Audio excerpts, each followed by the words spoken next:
80,000 कमाइ व्यक्तिले के लिगली कमाइ छ चाहिँ, तर 80,000 कमाइले के गर्दो रहेछ, उसको गाडी घोडा सबै छ, तर 80,000 महिनामा खर्च गर्न सकिँदो रहेछ।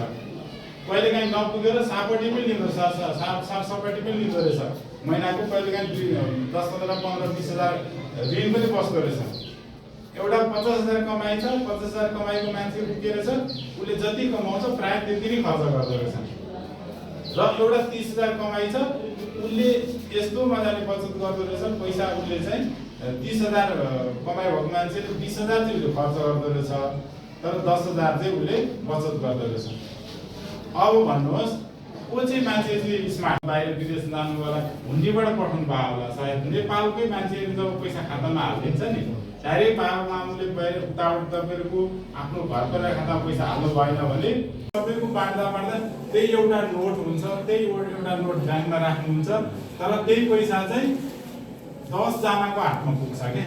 पैसा एउटै हो, तर त्यो 10 जनाको हुन्छ। पैसाको मतलब छौँ। र यो चाहिँ विशेष, यो समयमा चाहिँ अलिकति विशेष किन हो, सबैले चासो राखिरहेको बेलामा हामी पनि उपस्थित भएर तपाईँहरूले पनि त्यो विषयमा जानकारी राख्नुभयो र हामीलाई पनि भन्नुभयो। हामीले पनि केही जानेको कुराहरू तपाईँलाई सिकाउँछौँ, तपाईँहरूले पनि बुझेको कुरा हामीलाई थाहा हुन्छ र के कसरी